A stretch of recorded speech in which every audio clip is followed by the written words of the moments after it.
प्रयासरत हैं। कल गृह मंत्रालय ने आदेश पारित किया है कि वे विदेशी नागरिक जो कोविड-19 की वजह से भारत में फंसे हुए हैं और जिनका वीज़ा एक्सपायर हो गया है या होने वाला है, उनके आवेदन देने पर वीज़ा की अवधि 3 मई 2020 तक निःशुल्क बढ़ाई जाएगी और उन पर किसी तरह की ओवरस्टे पेनल्टी भी नहीं लगाई जाएगी। अगर विदेशी नागरिकों को ओवरस्टे की वजह से एग्ज़िट परमिट की आवश्यकता है तो वे 3 मई 2020 तक आवेदन दे सकते हैं। ये एग्ज़िट परमिट भी उन्हें निःशुल्क दिया जाएगा और 17/5/2020 तक का ग्रेस पीरियड भी दिया जाएगा। यह भारत सरकार द्वारा लॉकडाउन की वजह से फंसे हुए सभी विदेशी नागरिकों के लिए एक सद्भावना का संकेत है। जहाँ तक आवश्यक वस्तुओं और सेवाओं की स्थिति है, वो संतोषजनक है। लोगों की समस्याओं का निदान करने के लिए सभी राज्य सरकारों और केंद्र शासित प्रदेशों ने कंट्रोल रूम और हेल्पलाइंस स्थापित कर दिए हैं। सभी राज्यों ने आपदा प्रबंधन के लिए स्टेट इमरजेंसी ऑपरेशन सेंटर्स और डिस्ट्रिक्ट इमरजेंसी ऑपरेशन सेंटर्स को भी क्रियान्वित किया है। इनकी डिटेल्स भी गृह मंत्रालय की वेबसाइट पर उपलब्ध हैं। श्रम एवं रोजगार मंत्रालय ने भी संपूर्ण देश में मजदूरों के लिए 20 शिकायत केंद्र स्थापित किए हैं। गृह मंत्रालय का कंट्रोल रूम भी 24/7 अपनी सेवाएं प्रदान कर रहा है। हमारी नई टोल फ्री हेल्पलाइंस 1930 और 1944 पर भी लोगों की समस्याओं का निदान किया जा रहा है। इसके अलावा आज देश के 29 राज्यों और केंद्र शासित प्रदेशों में सिंगल इमरजेंसी रिस्पांस नंबर 112 अपनी सेवाएं प्रदान कर रहा है। इस नंबर से कोई भी पीड़ित व्यक्ति पुलिस, अग्निशमन या एम्बुलेंस सेवा के लिए संपर्क कर सकता है। इस सेवा को आप 112 इंडिया मोबाइल ऐप द्वारा भी इस्तेमाल कर सकते हैं। ये आपातकालीन सेवा लोकेशन बेस्ड ट्रैकिंग या जीपीएस की मदद से पीड़ित व्यक्ति की लोकेशन को ट्रैक करते हुए अतिशीघ्र सेवा प्रदान कर सकती है। कोविड-19 के दौरान लॉकडाउन में, आपातकालीन स्थिति में, इमरजेंसी में लोगों ने इस प्रणाली का काफ़ी उपयोग किया है। गर्भवती महिलाओं ने, बुजुर्गों ने, दिव्यांगजनों ने 112 का इस्तेमाल करते हुए सहायता पाई है। कोविड संबंधी कॉल्स को भी 112 अपनी सेवाएं दे रहा है। हमारी आशा ये है कि इन सब सेवाओं के द्वारा लॉकडाउन पीरियड में हम आपकी समस्याओं को सुलझा पाएंगे। धन्यवाद। धन्यवाद। Health ministry. माननीय स्वास्थ्य मंत्री जी ने कल दिल्ली के लेफ्टिनेंट गवर्नर साहब, दिल्ली के स्वास्थ्य मंत्री और दिल्ली में स्थित सभी हॉस्पिटल्स के सुप्रिंटेंडेंट के साथ एक वीडियो कॉन्फ्रेंस के जरिए बातचीत की, जिसमें उन्होंने हॉस्पिटल से क्रिटिकल नॉन कोविड पेशेंट्स को इक्वल कंपैशन के साथ अटेंड करने के बारे में बताया। उन्होंने कहा कि हॉस्पिटल्स को वॉलंटरी ब्लड डोनर्स को बढ़ावा देते हुए ट्रांसफ्यूजन के लिए सफिशिएंट ब्लड स्टॉक बनाए रखना चाहिए। इसी तरीके से इंडियन रेड क्रॉस सोसाइटी की मदद से किए जाने वाले मोबाइल ब्लड कलेक्शन सर्विसेज का भी उपयोग करना चाहिए। अब तक का डेटा अगर हम देखें तो देश में 1992 लोग क्योर हो चुके हैं, जिसके द्वारा अगर हम देखें तो हमारी overall cure percentage is something around 13.85%। कल से टोटल 991 एडिशनल पॉजिटिव केसेस आए हैं, which takes our confirm cases to 14,378 cases. Last 24 hours में 43 न्यू डेथ्स भी रिपोर्ट हुई हैं, taking our total death toll to 480 deaths. आज मैं आप लोगों की दृष्टि में लाना चाहूँगा कि स्टेट लेवल पर, डिस्ट्रिक्ट लेवल पर किए हुए कार्यों के द्वारा हमें अच्छे रिजल्ट्स भी काफ़ी हद तक मिलने लगे हैं, जिसके तहत 23 राज्यों में 47 जिलों में हमने एक पॉजिटिव ट्रेंड नोट किया है, जिसमें कि इससे पहले मैंने बताया कि माहे इन पुडुचेरी, उसके साथ साथ कोडगु इन कर्नाटका में भी पिछले 28 दिनों से एक पॉजिटिव केस नहीं आया है। ये वह डिस्ट्रिक्ट थे जहाँ पर इससे पहले पॉजिटिव केस आए थे। 23 जिलों में, 23 स्टेट्स में अदर डिस्ट्रिक्ट्स है जहां पर भी पिछले 14 दिनों से कोई भी नया केस रिपोर्ट नहीं हुआ है। इससे पहले जिन जिलों के बारे में मैंने आपको बताया था, उन जिलों के अलावा 22 नए डिस्ट्रिक्ट्स 12 स्टेट्स में ऐसे आए हैं जहां पर कि पिछले 14 दिनों से कोई केस रिपोर्ट नहीं हुआ है। मैं आप लोगों की दृष्टि में लाना चाहूँगा, इन जिलों में है बिहार से लखीसराय, गोपालगंज और भागलपुर, उदयपुर और धौलपुर राजस्थान से, पुलवामा जम्मू कश्मीर में, तोबल इन मणिपुर, चित्रदुर्गा कर्नाटका में, होशियारपुर पंजाब में, रोहतक और चरखी दादरी हरियाणा में, लोहित अरुणाचल प्रदेश में, भरदक पुरी उड़ीसा में, करीमगंज, गोलाघाट, कामरूप रूरल, नालबारी और साउथ सलमारा असम से, जलपाईगुड़ी और कलिम्पोंग वेस्ट बंगाल से, विशाखापट्टनम आंध्र प्रदेश से। अगर इसी तरीके से जिला स्थाई पर कंटेनमेंट स्ट्रैटेजी और लॉकडाउन पर हम काम करते रहें तो हमें लगता है कि हमें इसी तरह के पॉजिटिव रिजल्ट्स आते रहेंगे। इससे लिंक्ड ही फैक्ट है कि 3 ऐसे ज़िले जिसमें पहले 14 दिन तक केस नहीं आए थे, वहाँ पर पॉजिटिव केस भी रिपोर्ट हुए हैं। वह है पटना बिहार में, नादिया वेस्ट बंगाल में और पानीपत इन हरियाणा, जहाँ पर कि कुछ पॉजिटिव केस आए हैं। यह पॉइंट मैं आप लोगों की दृष्टि में इसलिए लाना चाहता हूँ कि यह एक लड़ाई है, यह एक बैटल है जिसमें हमें day to day continued vigil पे रहना पड़ेगा, तभी हम इस लड़ाई से जीत सकते हैं। डेथ का जो डिटेल्स आई थी, अगर हम उसको एनालाइज करें तो हमने देखा है कि हमारे देश में मॉर्टेलिटी करीब 3.3% पाई गई है, जिसमें अगर एज वाइज एनालिसिस करें तो पाते हैं कि 0 to 45 ईयर्स एज ग्रुप में 14.4% ऑफ पीपल वहाँ पर डेथ नोट की गई है, 45 to 60% में 10.3%, 60 to 75 में 33.1% और 75 ईयर्स एंड अबव में 42.2%। तो यानी कि हम देखते हैं कि 75.3% केसेस जो हैं वह 60 प्लस उम्र के लोगों में डेथ नोट की गई है। इसी तरीके से कोमॉर्बिड कंडीशंस के बेसिस पे एनालाइज करें तो हम देखते हैं कि 83% केसेस में कोमॉर्बिडिटीज़ भी पाई गई हैं। यह मैं आप लोगों की दृष्टि में इसलिए लाना चाहता हूँ क्योंकि इससे पता लगता है कि एल्डरली पीपल और पीपल विद कोमॉर्बिडिटीज़ वह हाई रिस्क केसेस में आते हैं। आज लॉकडाउन और सोशल डिस्टेंसिंग के बारे में जब हम बात करते हैं तो हर आदमी को सोशल डिस्टेंसिंग को फॉलो करना है, क्योंकि उसके घर में अगर कोई बुजुर्ग भी हैं तो उसके द्वारा उनको भी इन्फेक्शन पास होने का खतरा हो सकता है। इसके साथ ही जैसे मैंने आपको बताया कि 14,378 पॉजिटिव केसेस जो आए हैं उसमें से 4,291 लगभग 29.8% केसेस निज़ामुद्दीन मरकज़ क्लस्टर से सिंगल सोर्स से संबंधित पाए गए हैं, जिससे 23 स्टेट्स और यूनियन टेरिटरी से इससे रिलेटेड केसेस पाए गए। मुख्यतः तमिलनाडु, दिल्ली, तेलंगाना, उत्तर प्रदेश और आंध्र प्रदेश जैसी हाई डिजीज बर्डन स्टेट्स में, जो कि top 10 states in terms of case loads हैं, वहाँ पर इस पर्टिकुलर इंसिडेंट से रिलेटेड केसेस पाए गए हैं। तमिलनाडु में 84% केसेस, दिल्ली में 63% केसेस, तेलंगाना में 79% केसेस, यूपी में 59% केसेस और आंध्र प्रदेश में 61% केसेस इस इवेंट से लिंक नोट किए गए हैं। इसके साथ ही मैं आप लोगों की दृष्टि में लाना चाहूँगा कि कुछ कम केसेस रिपोर्ट होने वाले राज्यों में भी इस इवेंट से रिलेटेड केसेस ने कंट्रीब्यूट किया। जैसे कि अरुणाचल प्रदेश में जो एक मामला आया है वह इस इवेंट से रिलेटेड है। असम में 35 केसेस में से 32 केसेस यानी कि 91% केसेस, अंडमान निकोबार में 12 में से 10 केसेस यानी कि 83% केसेस का सेम लिंक पाया गया। इस इवेंट को मैं आप लोगों की दृष्टि में इसलिए लाना चाहता हूं कि सरकार की सलाह के अनुसार लॉकडाउन और सोशल डिस्टेंसिंग अगर कोई एक भी व्यक्ति पालन नहीं करता है, उसके पालन ना करने से देश के लिए कॉन्सिक्वेंसेस होते हैं। हमें सबको मिलकर यह इंश्योर करना है, हमें सबको मिलकर यह प्रयत्न करना है कि हम सोशल डिस्टेंसिंग से संबंधित दिशा निर्देशों का पालन करें, डिजीज़ मैनेज करने के लिए लॉकडाउन से संबंधित डूज एंड डोंट्स को फॉलो करें। इसके साथ ही टेस्टिंग मेथोडोलॉजी के केयरफुल रिव्यू करने के बाद ICMR ने नेशनल टेस्ट टास्क फोर्स की एडवाइस के तहत एक नया दिशा निर्देश जारी किया है, जिसको मैं आप लोगों की दृष्टि में लाना चाहूँगा। इसके द्वारा उन्होंने बताया है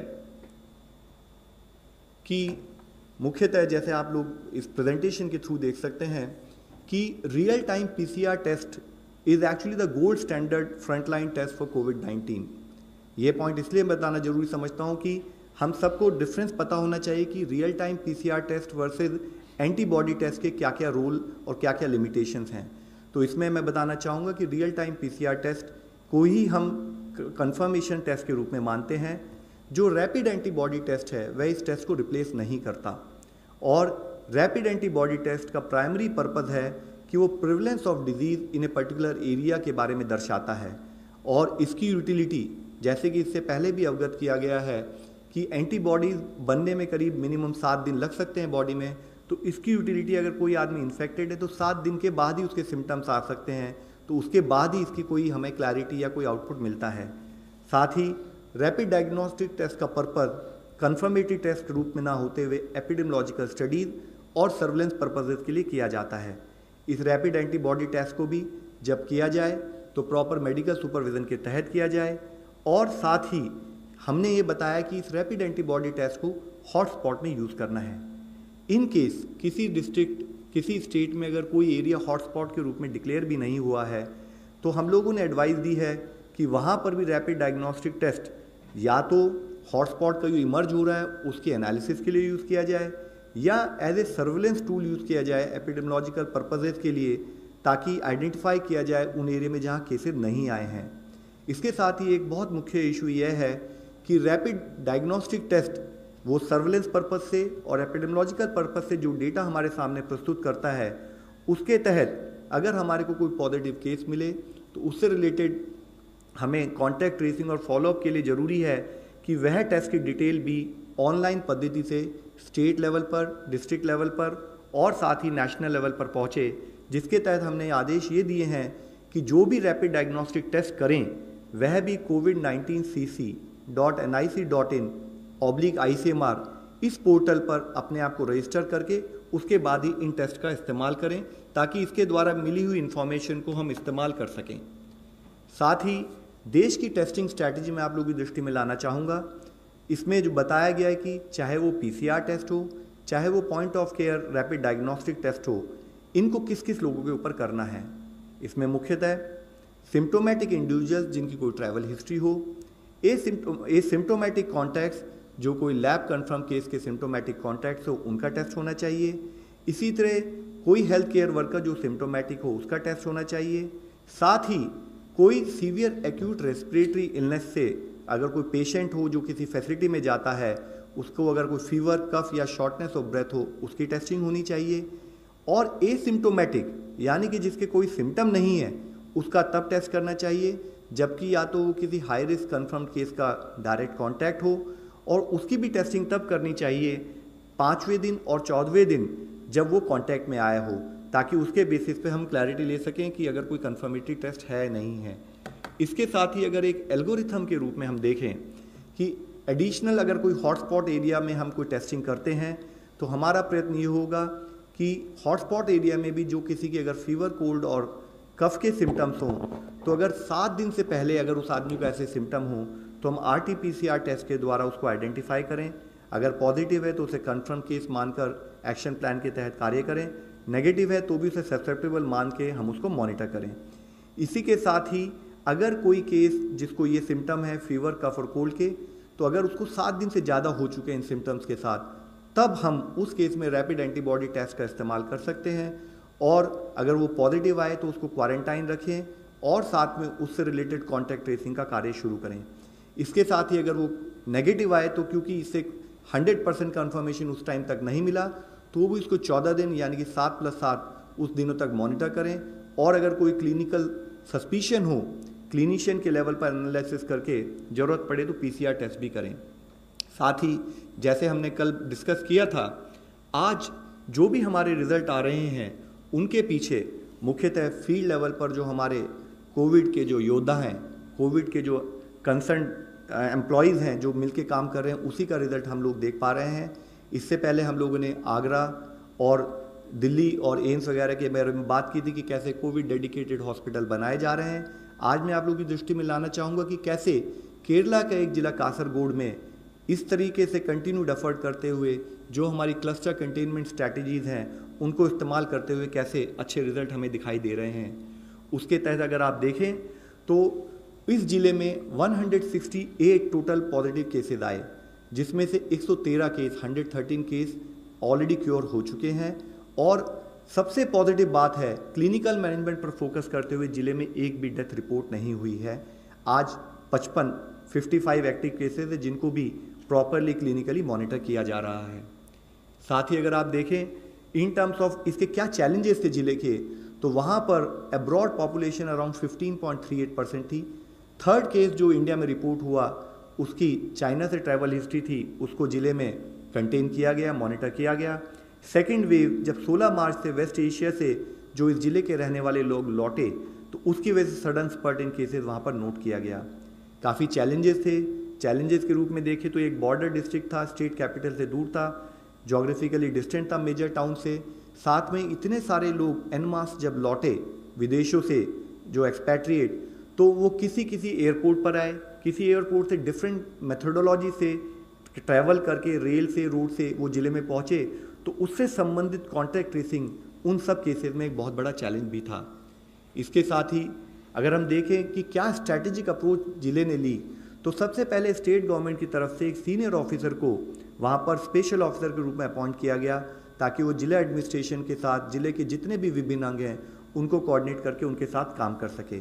उन्होंने लैब के ऊपर फोकस किया, उन्होंने हॉस्पिटल बनाने पर फोकस किया, और उसके रूप में देखें तो जैसे कि हमारा क्लस्टर कंटेनमेंट स्ट्रैटेजी है, तो उन्होंने उससे संबंधित इंसिडेंट कमांडर्स बनाए, होम क्वारंटाइन किया उन लोगों को जिनकी ट्रैवल हिस्ट्री थी। साथ ही एक सोशल डिस्टेंसिंग के ऊपर एक आईसी कैंपेन जिले में लॉन्च की गई, जिसको ब्रेक द चेन नाम दिया गया।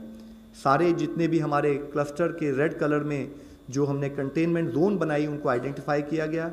ड्रोन का इस्तेमाल किया गया टेक्नोलॉजी के रूप में, 7 ड्रोन को एम्प्लॉय करके सर्वेलेंस के लिए यूज़ किया गया। और जितने भी होम क्वारंटाइन के केसेस थे उनको जियो स्पेशल मेथोडोलॉजी की तरह से ट्रैक कर दिया गया, ताकि लोग होम क्वारंटाइन को फॉलो कर रहे हैं नहीं कर रहे हैं। इन सब चीज़ों को करते हुए इसेंशियल कमोडिटीज़ की किसी भी तरह से कमी ना हो, उसके ऊपर भी जिला लेवल पर फोकस किया गया। इसके साथ ही अगर आप देखें तो जितने हमारे पॉजिटिव केसेस आए उससे संबंधित 17,373 जो प्राइमरी और सेकेंडरी कॉन्टैक्ट थे उनको ट्रेस किया गया, उनको क्वारंटाइन किया गया। डेली सैंपल्स पर फोकस किया गया, टेस्टिंग लैब स्टार्ट की गई, कोविड केयर सेंटर बनाए गए जिसमें 709 बेड थे, और साथ ही जितने भी प्राइमरी सेकेंडरी और हाई रिस्क कॉन्टैक्ट थे उनको आइसोलेशन सेंटर्स में ले जाकर उनको प्रॉपर्ली मॉनिटर किया गया। एक हॉस्पिटल को 200 बेड के हॉस्पिटल को वहाँ पर हमने ऑपरेशनलाइज किया 4 दिन के अंदर, और एक आईसीयू फैसिलिटी भी बनाई। और साथ में हाउस होल्ड सर्वे के लिए जो हमारे फ्रंट लाइन हेल्थ वर्कर्स हैं, आशाज हैं और हेल्थ इंस्पेक्टर्स हैं, उनके द्वारा हाउस टू हाउस सर्वे किया गया। एक केयर फॉर कासरगोड इनिशिएटिव के नाम पर सोशल वेलफेयर रिलेटेड एक्टिविटीज़, उसमें कोई दिक्कत ना हो उसके ऊपर भी कार्य किया गया। फ्री फूड किट्स प्रोवाइड की गई पुअर और माइग्रेंट वर्कर्स को। ब्लैक मार्केटिंग, होर्डिंग और प्राइस राइज को मॉनिटर किया गया। साथ में शेल्टर होम और कम्युनिटी किचन्स के द्वारा वहाँ पर इंश्योर किया गया जो पुअर और डेस्टिट्यूट हैं उनको किसी तरह की परेशानी का सामना ना करना पड़े। इसके साथ ही हेल्थ चेकअप किया गया जितने भी माइग्रेंट और डेस्टिट्यूट से ऑल्टरनेट डे, ताकि उनकी हेल्थ को भी मॉनिटर किया जा सके। जो मेजर एफर्ट रहा वह यह रहा कि जो भी प्राइमरी सेकेंडरी कॉन्टैक्ट्स हैं या हाई रिस्क केसेस हैं, जैसे कि 60 साल एंड अबव, उनको स्ट्रेट अवे क्वारंटाइन करके आइसोलेशन सेंटर्स में ले जाया गया, ताकि उनको इफेक्टिव मॉनिटर किया जा सके। 100% हाउस होल्ड सर्वे किए गए ताकि समटाइम्स मॉनिटर किए जा सकें। इसेंशियल कमोडिटीज़ एक बहुत मेजर इंटरवेंशन रहा, और साथ में इफेक्टिव अवेयरनेस कैंपेन जो भी कार्य किया गया वह कम्युनिटी को मिलाकर, कम्युनिटी को जोड़कर किया गया।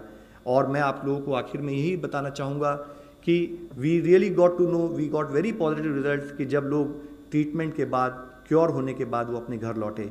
मैं आप लोगों से अंत में यही रिक्वेस्ट करना चाहूँगा, ये एक हमारी कंटिन्यूड बैटल है, इसमें हम सब लोगों को मिलकर काम करना है, सब लोगों को सपोर्ट करना है। यह समस्त सरकार, संपूर्ण समाज, सब लोगों को मिलकर करने वाला एक उद्यम है, जिसमें हमें कोई भी आदमी, किसी का भी ऐसा ना हो कि हमें सपोर्ट ना मिले, हमें सबका सपोर्ट मिले, और हम इस बैटल में जीत के इस देश की तरफ से एक सक्सेसफुल एग्जाम्पल दुनिया के सामने रखें। धन्यवाद। ICMR के लिए क्वेश्चन है, online question. What is the demonstration study that ICMR is doing for HCQ? Is it a randomized controlled trial? If not, what is the design? ये जो हाइड्रोक्सीक्लोरोक्विन की स्टडी है, ये ऑब्जर्वेशनल यानी कोहर्ट है, ये कोई ट्रायल तो कर नहीं रहे हैं, क्योंकि ट्रायल करने के लिए जो बेस चाहिए वो उतना एविडेंस बेस हम ले नहीं पा रहे हैं। इसमें तकरीबन 480 पेशेंट्स एनरोल होंगे, ये 8 हफ्ता चलेगी। ऐसे अंदाज़ है कि वो शायद उसको 2 महीने का 2.5 महीने का टाइम तो लगेगा ही। और एक हमको समझना चाहिए, ये लॉकडाउन का पीरियड है, वो काम करना भी उतना ही हमारे लिए कठिन जा सकता है। ये करते वक्त हमने ये समझ के दूसरी एक स्टडी लॉन्च की कि जिसमें जो लोग, जब पता चला हाइड्रोक्सीक्लोरोक्विन का एक स्टडी होने वाला है, तो कुछ लोगों ने, हेल्थ केयर वर्कर्स ने हाइड्रोक्सीक्लोरोक्विन लेना शुरू कर दिया। तो उनमें साइड इफ़ेक्ट्स क्या हैं, उसका भी पता करने के लिए एक स्टडी लॉन्च की गई। वो जो स्टडी है, इसमें ये पता चलता है कि एवरेज एज वो लोगों का 35 साल था, और ये 35 साल की उम्र वाले जो लोग हैं, इनमें सबसे ज़्यादा कोई लक्षण दिखाई दिया तो वो था एब्डोमिनल पेन, जो उन्होंने रिपोर्ट किया है। 10% लोगों को एब्डोमिनल पेन हुआ, तकरीबन 6% लोगों को नौशिया यानी उल्टी होने का महसूस हुआ उनको। बाकी जो थे वो कम प्रोपोर्शन में मिले, जैसे कुछ लोगों को हाइपोग्लाइसीमिया हुआ, वो तकरीबन 1.3% लोग थे। इसमें एक चीज़ उभर के आ रही है कि ये जो हेल्थ केयर वर्कर्स थे, उनमें से तकरीबन 22% जो वर्कर्स थे, उनको या तो डायबिटीज़ था, ब्लड प्रेशर था, या कोई कोरोनरी वैस्कुलर डिसीज़ वाली कोई बीमारी थी, या रेस्पिरेटरी इलनेसेस थे। शायद उसके डर से वो लोगों ने शुरू किया होगा। सबसे जो हमको एक नज़र जो आया, जिसके बारे में सब लोगों ने सोचना चाहिए, कि हेल्थ केयर वर्कर्स रहते हुए भी तकरीबन 14% लोगों ने खुद का ईसीजी भी निकाला नहीं था। तो ये एक किस्म की स्टडी, ये भी ऑनगोइंग है। एम्स में दोनों क्लोरोक्विन के स्टडीज़ हो रहे हैं, जिसमें प्रोफिलैक्टिक भी वो देख रहे हैं और थेराप्यूटिक इम्पैक्ट भी देखने की वो कोशिश हो रही है। सब में एक समझना बहुत ज़रूरी है कि आज के तौर पे डर के मारे हेल्थ केयर वर्कर्स कई साइट पे सारे के सारे ये दवा लेने की कोशिश कर रहे हैं। कुछ साइट्स ऐसे हैं जहां दवा लेने की फ्रीक्वेंसी कम है, और उसका असर स्टडी डिज़ाइन पे होता है। हम लोगों को स्टडी करने के लिए दोनों होमोजेनियस पॉपुलेशन वहाँ जो मिलना है, वो हमको मिलने में थोड़ी सी दिक्कत आ रही है। Sneha, CNN news. I'm Sneha from CNN. My question, one to Dr. Ganga Khetkar and the second one to Mr. Love Agarwal. Dr. Ganga Khetkar, to you first. Can you tell us what's really happening as far as Remdesivir is concerned? Is there any possibility of any sort of a trial or any observational study in India, if at all we end up producing this domestically? And to Mr. Agarwal, I want to ask you, there are several hospitals in the country, I know of 2 at least in Delhi, who are pool testing normal people, normal patients coming in for other things to a hospital, who are non-COVID-19 patients. Is that something that is permitted? Is that something that is allowed? Gangaram is doing it, Max Hospital is doing it. ये remdesivir जो है, ये दवा, ये virus जो बच्चे पैदा करता है, उस वक्त एक RDRP करके उसको एंजाइम लगता है, जीन है, वो पॉलीमरेज एंजाइम होता है, उसके ऊपर असर करता है। इसकी वजह से ऐसे लगा कि वो इबोला में काम जितना करता है वो शायद इधर भी काम करेगा, इसलिए स्टडीज़ हुए। जो स्टडीज़ अभी पब्लिश्ड हैं वो ट्रायल के नहीं हैं। उन्होंने जो कंपैशनेट यूज़ पे लोगों को दिया, उसका पूरा डेटा इकट्ठा करके उन्होंने, उनका ये निर्णय उनको दिखा कि 68% लोगों में ऑक्सीजन डिमांड ये कम हो जाती है। लेकिन गिलियड साइंस जो वो कंपनी है जो रेमडेसिविर तैयार करती है, उसने 5,500 पेशेंट के ऊपर एक ट्रायल शुरू की है, जिसमें वो दवा 5 दिन वर्सेस 10 दिन ऐसे डोज का कंपैरिजन हो रहा है। उनका कहना है कि ये दवा शायद काम करती है, लेकिन इसका अभी भी इंटरिम एनालिसिस जो होता है आधी ट्रायल होने के बाद में, उसका भी वो इंटरिम एनालिसिस का डेटा अभी बाहर नहीं है। लेकिन कंपनी वाले बोलते हैं कि शायद इससे फ़ायदा होगा, ऐसे दिखाई देता है, और वो 5 दिन की दवा ही अच्छी दिखेगी ऐसे समझता है। अब इस हालत में कि रेमडेसिविर एक पेटेंटेड मॉलिक्यूल है, वो गिलियड का है, उसका अभी तक असर दिखा नहीं है, यानी बाहर पब्लिश जो डेटा है उस पर रिलायबल है क्या ये हमको समझेगा नहीं। लेकिन समझ लीजिए कभी ये अच्छा है करके 1-2 हफ्ते में हमको पता चला तो हमारे पास 2 उपाय होते हैं। ये पैंडेमिक है, पैंडेमिक रहने की वजह से वो कंपनी पे भी थोड़ा प्रेशर आएगा कि ये पेटेंट पूलिंग में चले जाए। पेटेंट पूलिंग यानी आपने देखा होगा HIV के काफ़ी सारे ड्रग्स, इसका पेटेंट पूलिंग हुआ, वो कुछ रॉयल्टी चार्ज करते हैं दूसरे जेनरिक मैन्युफैक्चरर्स को, और वो दवा बेचने की उनको परमिशन दिया करते हैं। उस ढंग से काम होगा नहीं। हमारे यहाँ अगर वो दवा कहीं से मिलना शुरू हो जाए तो हम भी वो दवा की ट्रायल कर सकते हैं। लेकिन जैसे पहले मैंने 2 बार बोल चुका हूँ कि सॉलिडारिटी ट्रायल में एक आम रेमडेसिविर का भी है जिसमें हम लोग शरीक हो रहे हैं। मिस्टर ब्रह्म प्रकाश दुबे। सर, जी न्यूज़ से ब्रह्म प्रकाश दुबे हूँ। मेरा सवाल लव अग्रवाल जी से है। पहला ये सर कि मैं इसमें क्लियरिटी चाहता हूँ कि जो PPE किट्स बनाई जा रही हैं देश में, कई लोग अगर घर पे बनाते हैं कमर्शियली तौर पे, तो क्या इसके लिए क्या पैमाना होता है, क्या अनुमति लेनी होती है, और क्या इस तरह की किट, जैसे सपोज कोई पॉलीथीन की PPE किट बना रहा है तो या कवरऑल बना रहा है, तो क्या ये सेफ है? इस पर क्या सर क्लियरिटी है, और क्या 20 तारीख से ग्रीन जोन वाले जिले नॉर्मल स्थिति में आ जाएंगे? सर, PPE किट्स के बारे में जो कि क्लिनिकल सेटअप में यूज़ की जाती हैं उसके क्लियरली डिफाइंड पैरामीटर्स हैं, उसके प्रॉपर टेस्टिंग पैरामीटर्स होते हैं। उसमें जो मुख्य इशू होता है कि ब्लड या ब्लड का कोई यूनिट उसमें स्पिल ना करे, उसके थ्रू पास ना हो। इसी तरीके से उसकी स्टिचिंग इस तरीके से हो कि उसके स्टिचिंग वाले एरिया से भी कोई चीज़ अंदर ना जा सके। आई थिंक जिस टाइप की PPEs की आप बात कर रहे हैं वो लोकल पार्लेंस में लोग, क्योंकि PPEs जो हम मेडिकल क्लिनिकल यूज़ के लिए करते हैं उसके लिए ये पैरामीटर्स फॉलो होने के बाद ही वो हॉस्पिटल सेटअप में यूज़ करना चाहिए। लेकिन अगर आप देखें कि जैसे कोई सैनिटेशन वर्कर हैं या कोई और डिफरेंट लेवल पर जो वर्कर हैं, उसमें भी in local parlance word PPE use होता है, लेकिन वो ये PPE नहीं है। तो जिस PPE की हम बात कर रहे हैं वो क्लिनिकल सेटिंग वाले PPEs हैं। सर, एक होम मिनिस्ट्री को मेरा सवाल है कि गृह मंत्रालय ने सारे राज्यों को रोहिंगाज को लेकर पत्र लिखा है जो तबलीगी जमात में शामिल हुए थे और गायब हो गए हैं। उनको लेकर क्या स्थिति है? कितने लगभग राज्यों में रोहिंगाज ऐसे हैं जो गायब हुए हैं, उनकी संख्या क्या है? और एक थोड़ा सा क्लेरिफिकेशन, जो आप 20 तारीख से प्लम्बर और कई लोगों को अनुमति दे रहे हैं आप लोग काम करने की, तो उनको क्या उनसे जुड़े जो सामान लेने वाली दुकानें हैं वो भी क्या खुली रहेंगी? प्लम्बर या मैकेनिक जो छोटे छोटे वर्कर हैं। दुबे जी, 2 चीज़ें मैं क्लियर कर दूं यहाँ पे। रोहिंग्या के इशू के साथ जो भी मीडिया रिपोर्ट्स आ रही हैं, आई थिंक जानकारी अगर देनी होगी तो गृह मंत्रालय की तरफ से स्पष्टीकरण आ जाएगा। और जहाँ तक 20 तारीख की बात है, कल ये क्वेश्चन और भी आया है ऑनलाइन पे, हम इसको कल 19 तारीख है, इसको क्लियर कर देंगे। Last question, Neelu Ranjan please.